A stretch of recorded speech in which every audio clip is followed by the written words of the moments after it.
praises unto God. Nakulong sila hindi dahil sa kasalanang nagawa, kundi nakulong sila dahil po sa kanilang pagsunod sa Panginoon. Pero sabi ng Bible, ang kanilang naging tugon ay nagpuri sa Panginoong Jesucristo. Alam niyo po, ito po yung kagandahan. Pag meron kang relasyon sa Panginoon, di ba? Ano man yung dumarating na problema po sa atin, hindi po tayo basta-basta nagpapanik. No? Hindi po tayo basta-basta nagre-react. Kundi ang nasa puso't isipan lagi natin na may layunin po ang Diyos. Hindi man nila alam ang dahilan kung bakit sila nakulong. But the Bible says they praise God. Alam niyo, minsan sa buhay natin ganun, di ba? Pag nagkakaproblema tayo, minsan ang inisip agad natin yung pagsisisi. Sana hindi ko na ginawa kasi sisi. Ang nakakalungkot minsan madalas ang tao, ang nasisisi natin ng Diyos. Pero sa totoo lang, sabi ng Bible, walang anumang bagay na pwede namang na nangyayari sa atin nang walang mabuting dahilan ng Diyos.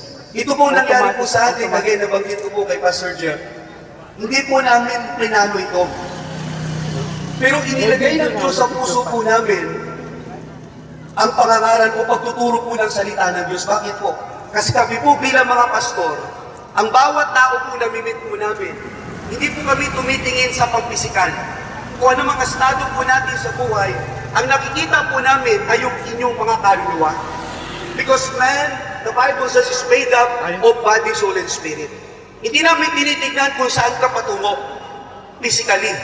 Kundi ang nakikita po namin na isang araw, itong taong ito, haharap sa Diyos.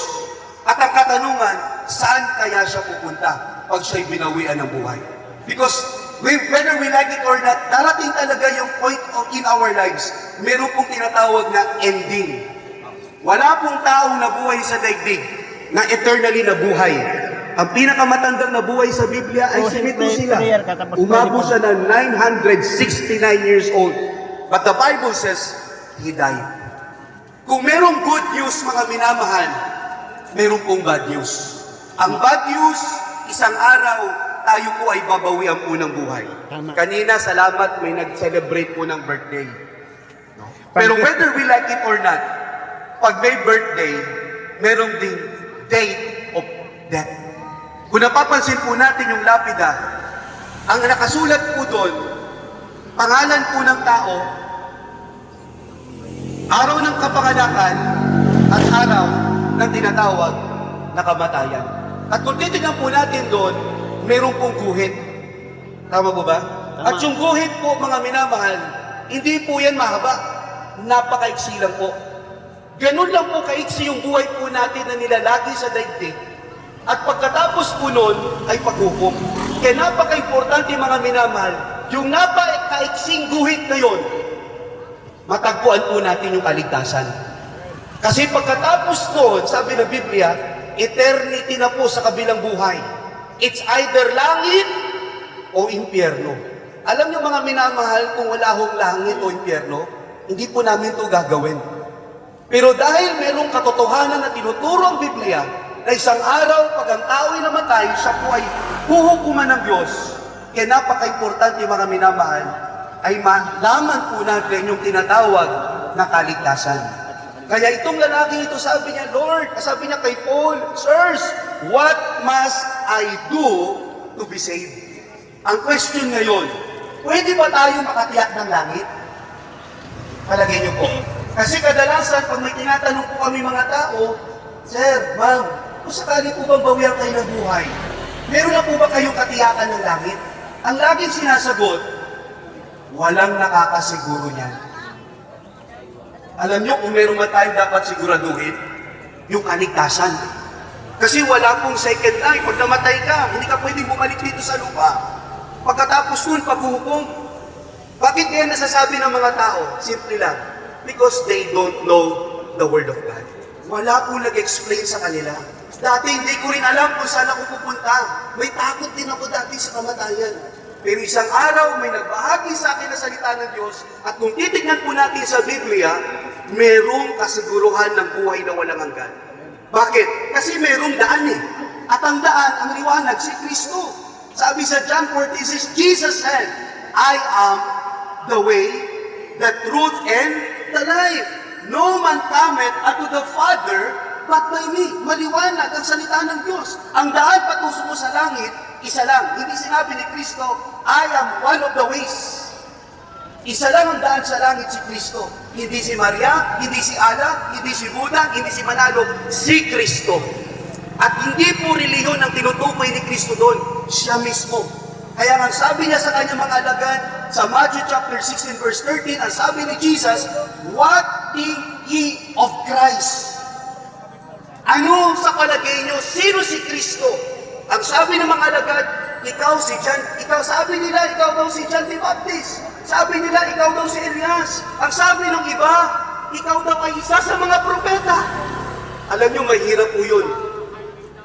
Kasi sabi ni Kristo, para sa inyo, sino si Kristo? Ang kaligtasan po dapat ay personal. Hindi po kung ano sinabi ng pare, ano sinabi ng pastor. Sabi kasi ni Pastor Jeff, ganito, hindi po. Dapat kung ano sinabi ni Kristo.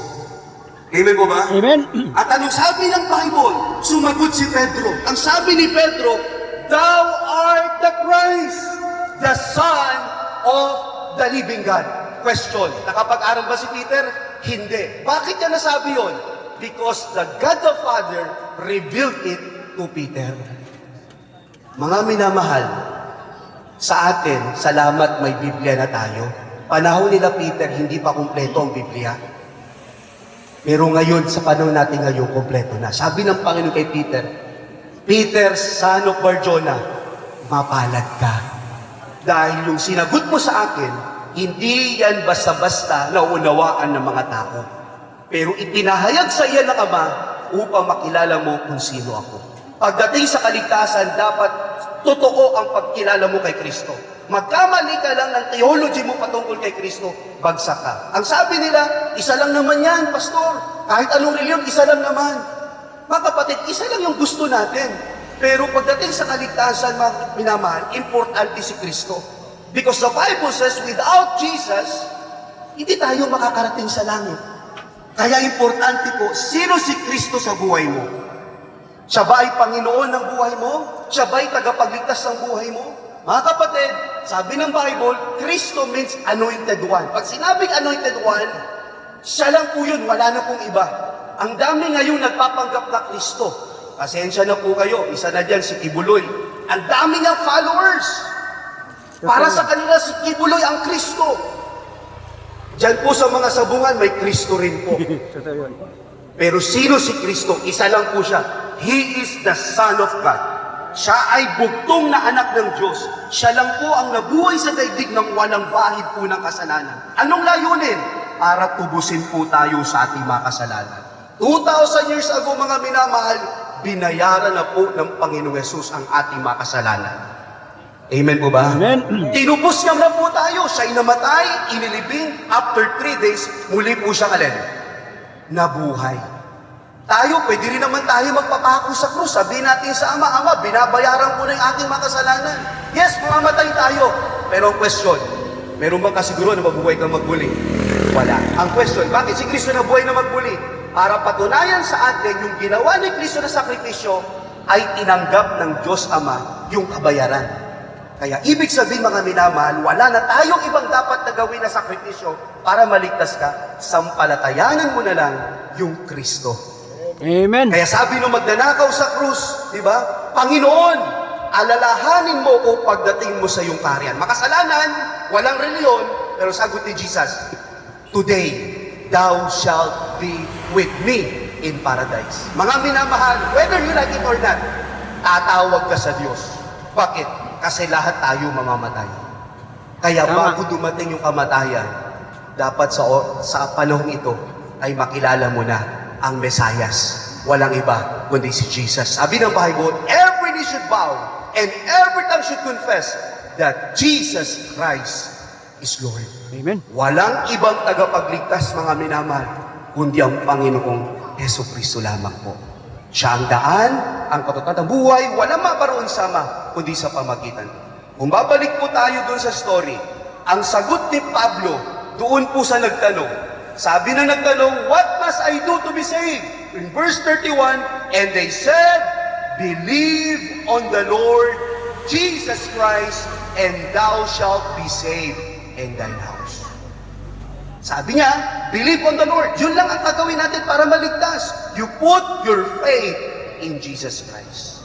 Kung si Pablo at si Silas, isang bulang propeta, bulang mga ngaral, dapat iligtatan na sila ng Diyos doon. Bakit? Kasi naglindol yung panahon na yon. Pero hindi. Nagkaroon ng pagliligtas ng Diyos sa buong pamilya ng tao na yun. Ganon din sa atin mga minamahal. Kailangan natin ng kaligtasan. Wala po kaming ibang ibabahagi sa inyo, kundi kung ano sinabi po ni Paul, ano sinabi po ni Jesus Christ. Believe on the Lord Jesus Christ. Mahirap po bang manampalataya kay Kristo? Hindi po. Kaya good news ang kaligtasan. It is a gift of God. Okay? So kung wala naman pong humahad lang sa inyo para tanggapin ng Panginoong Yesus, ay pwede natin gawin yan sa umagang ito. Hindi po tayo nakasiguro kung bukas makalawa, makikita pa po tayo. Ang importante sa umagang ito ay nakapagpasya po tayo tanggapin ang Panginoong Yesus sa buhay po natin. To God be the glory. Tayo po natin sumandali manalangin. Aming Diyos, salamat po sa malayang pangangaral ng iyong salita.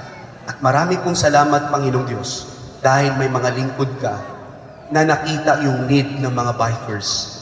At narito kami, Panginoon, hindi po para magtayo ng reliyon.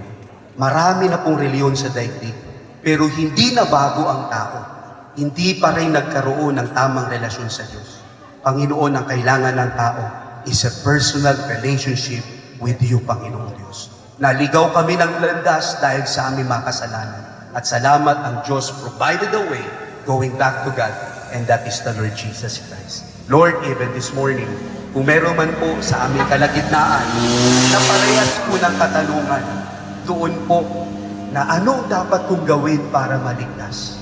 Nawa, I hope and pray, kung ayan ang katanungan mo, kaibigan, sabi ng Bible, manampalataya ka sa Panginoon. Paano ka mananampalataya? Sabi ng Bible, but as many as receive Him, to them gave He power to become the sons of God, even to them that believe on His name. Gagawin na lang po natin, ayahan ng Panginoon. Tatanggapin natin ng Panginoon. Kagaya nung magdala ako sa krus, Panginoon, alalahanin mo ko pagdating mo sa iyong kaharian. Ano sagot ni Jesus? Today. Not tomorrow, today. So, ibig sabihin, ngayon din, pwede kang makatiyak ng kaligtasan. Sa maikling panalangin po, sa lahat po ng kinausap ng Panginoon, nais mong tanggapin si Jesus, at pwede kayong sumunod, mga kaibigan, sa maikling panalangin. No? Sabihin nyo lang po ito, no? Mula sa puso, tangi ang Diyos na nakakakita nito, sumunod lang po kayo sa panalangin. Sabihin nyo po ito, mahal na Panginoon, Mahal na Panginoon, Panginoong Yesus, Panginoon Diyos, sa oras na ito, sa oras na ito, ako po'y lumalapit sa inyo lumalapit sa na isang makasalanan. salamat. Humingi po ng kapatawaran Humingi ng kapatawaran sa lahat ng aking pagkukulang at pagkakasala na aking nagawa laban sa iyo. Linisin mo po ako ng iyong banal na dugo. Tinatanggap kita sa aking puso bilang aking Diyos, Panginoon at tagapagligtas. Marami pong salamat sa buhay na walang hanggan, sa regalo ng kaligtasan na ipinagkaloob mo sa akin sa pangalan ni Jesus. Amen. Okay, so, to God be the glory. Palapakan po natin si Lord. To God be the glory po. Sa magandang umaga po sa bawat isa. God bless po.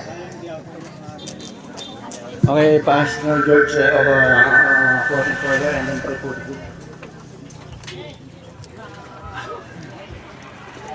Maraming salamat sa biyaya at pagpapala ng ating Panginoong Diyos at muli ay nagkaroon po tayo ng magandang pagkataon na maipahayag ang salita, ang mabuting balita dito sa lugar na ito. Maraming salamat sa lingkod ng Panginoon kay Pastor at sa kanyang sa ating mga kasamahan. At dumandami tayo. At maraming salamat din at nandito yung ating mga kasamahang mga bikers.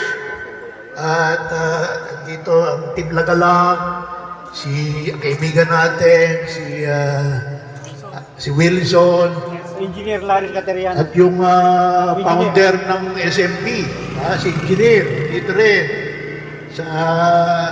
Si RDM. kaibigan natin sa Team Lagalang dito, RDM. si Ricardo, o Rick. At ito kilala ko to. Si Andy, ito yung kasama ko sa actually yung pinanggalingan kong sa Palm Spring Bikers Association mula sa North Caloocan. No? Diyan tayo nagsimula. At dito rin si Jules. Si Jules, Bike is Life, yung organizer ng Bike Porecos. Ayun, kaibigan din natin si Wilson. dito si Juan. Si Domen. At yung mga kasama niya, mga The Unlockers, mga Team Palpitate, lahat kayo nandito, nagpapasalamat kayo at natumayan natin yung salita ng Diyos. Test na si Claire. Ayun o, test na si Claire. Okay, si Tess daw at saka si Claire, yan po. Salamat po sa inyo lahat at kayo po ay nagagalak. At kayo po ay welcome dito sa ating gawain at tayo po ay nagpapasalamat at natunayan natin na tunay na sinasabi ng Panginoong Hesus, siya ang daan, ang katotohanan at ang buhay at walang mga pupunta sa Diyos ang maliban sa akin. At si Jesus, ang nais ng Diyos ay magkaroon tayo ng personal, love, intimate relationship with you. No? So, yan ang Mahaba magsalita yan. magkaroon tayo ng relationship. Mahaba Hindi po magsalita yung yan. relihiyon. Nais po ng Panginoon na unang-una ay magkaroon tayo ng tamang relasyon sa Kanya. At yan din po ang ating priority. Mag-build ng relationship sa inyo, sa bikers community, and sa mga tao at kapaligiran natin. At tunay na siya yung daan. Founder namin, si Yung mga bikers, marami na tayo kung saan pinagdaanan natin. Keep in Pero view ng barko. sinasabi ni Jesus, Return na rin. ako ang daan. Siya ang katotohanan. So siya yung Yung si Josan, mabuting yung balita. Nasa yung babae na pamagitan niya, yun ang sikat na tayo, vlogger dito. pagkat tayo ay makasalanan, ay makatatanggap ng buhay na walang hanggan. Yan po yung biyaya. Amen. Ng Diyos, regalo, libre. Amen. Na ito po ay kailangan tanggapin natin. At tayo po sa kanyang biyaya ay tayo po ay naligtas. Tayo ay manampalataya sa kanya. Hindi po ito sa sarili nating gawa. Hindi po natin kayang iligtas yung ating sarili. Hindi po natin kayang iligtas. At ang ating gobyerno, hindi tayo mailigtas ng gobyerno. Si Jesus lang ang makakapagbigay sa atin ng tunay na kaligtasan, bagong buhay at siya yung solusyon ng ating problema. Ano ba yung problema natin? Ang pangalahing problema Para gumawa pa ako ng dalawa. ay yung kasalanan. Lahat po tayo ay Ay, dalawa. nagkasala. Pero binayaran po Ay, ni lahat. Jesus ang lahat ng ating mga kasalanan at ganun din, mga sakit at karamdaman. So yan po yung biyaya. Yan po yung katiyakan ng ating kaligtasan, kagalingan at bagong buhay. So tayo po ay magpasalamat sa Panginoong Diyos. Marami pong salamat, Panginoong Diyos, at kami po ay aming nakilala ka, O Jesus, bilang daan, katotohanan at buhay. Dalangin po namin na pagkaloob po kami ng pananampalataya at tunay na mabuhay ng ayon sa inyong kalooban at ipagkaloob po ang inyong biyaya at kapangyarihan na magawa ang inyong kalooban. Marami pong salamat sa lahat ng bagay sa pangalan ni Jesus. Amen. Amen. Okay. Jolson, sir.